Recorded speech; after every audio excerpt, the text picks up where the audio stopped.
2. El pecado en contraposición al error. Es esencial que no se confunda el error con el pecado, ya que esta distinción es lo que hace que la salvación sea posible, pues el error puede ser corregido y lo torcido enderezado, pero el pecado, de ser posible, sería irreversible. La creencia en el pecado está necesariamente basada en la firme convicción de que son las mentes y no los cuerpos las que atacan, y así la mente es culpable y lo será siempre, a menos que una mente que no sea parte de ella misma pueda darle la absolución. El pecado exige castigo del mismo modo en que el error exige corrección, y la creencia de que el castigo es corrección es claramente una locura. El pecado no es un error, pues el pecado comporta una arrogancia que la idea del error no posee. Pecar supondría violar la realidad y lograrlo. El pecado es la proclamación de que el ataque es real y de que la culpabilidad está justificada. Da por sentado que el Hijo de Dios es culpable y que por lo tanto ha conseguido perder su inocencia y también convertirse a sí mismo en algo que Dios no creó. De este modo la creación se ve como algo que no es eterno y la voluntad de Dios como susceptible de ser atacada y derrotada. El pecado es la gran ilusión que subyace a toda la grandiosidad del ego, pues debido a él, Dios mismo cambia y se le priva de su plenitud.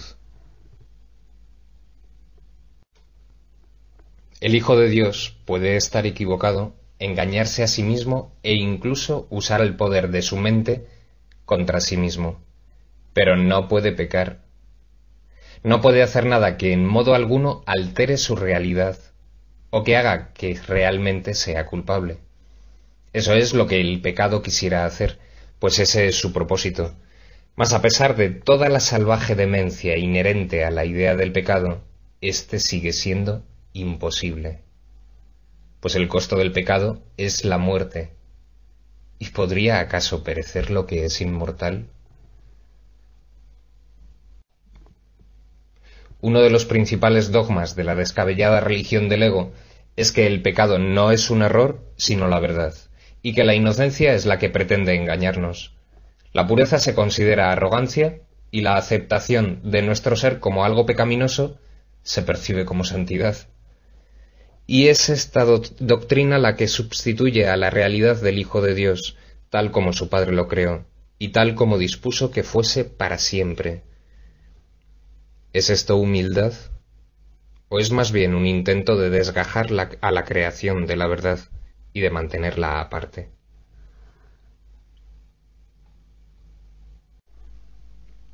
El ego siempre considera injustificable cualquier intento de reinterpretar el pecado como un error.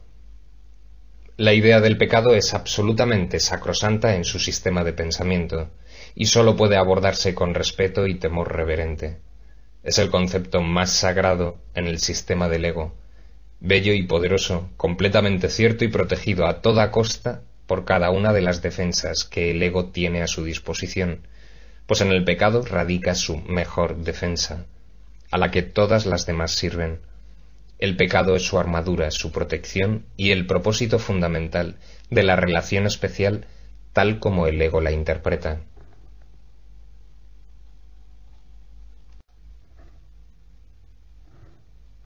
Puede ciertamente afirmarse que el ego edificó su mundo sobre el pecado. Únicamente en un mundo así podría todo ser a la inversa. Esta es la extraña ilusión que hace que las nubes de la culpabilidad parezcan densas e impenetrables. La solidez que los cimientos de este mundo parecen tener descansa en ello, pues el pecado ha hecho que la creación, de ser una idea de Dios, pase a ser un ideal del ego, un mundo que él rige, compuesto de cuerpos inconscientes y capaces de caer presa de la corrupción y decadencia más absolutas. Si esto es un error, la verdad puede deshacerlo fácilmente, pues todo error puede ser corregido sólo con que se le permita a la verdad juzgarlo. Pero si al error se le otorga el rango de verdad, ¿ante qué se podría llevar? La santidad del pecado se mantiene intacta debido únicamente a este extraño mecanismo. En cuanto que verdad, el pecado es inviolable y todo se lleva ante él para ser juzgado. Mas si es un error, es él el que tiene que ser llevado ante la verdad. Es imposible tener fe en el pecado, pues el pecado es falta de fe.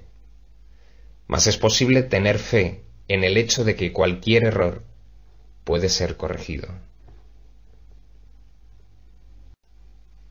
No hay un solo baluarte en toda la ciudadela fortificada del ego más celosamente defendido que la idea de que el pecado es real y de que es la expresión natural de lo que el Hijo de Dios ha hecho de sí mismo y de lo que es. Para el ego eso no es un error, pues esa es su realidad, la verdad de la que nunca se podrá escapar. Ese es su pasado, su presente y su futuro, pues de alguna manera se las ha arreglado para corromper a su padre y hacerle cambiar de parecer por completo. Llora pues la muerte de Dios a quien el pecado asesinó. Este sería el deseo del ego, que en su demencia cree haberlo logrado.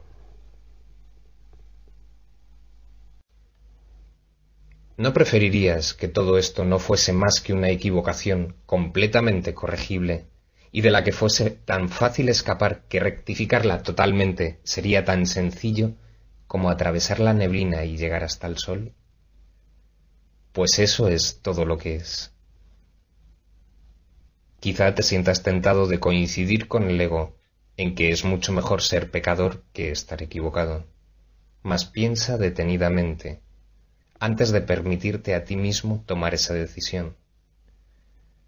No la tomes a la ligera, pues es la elección entre el cielo y el infierno.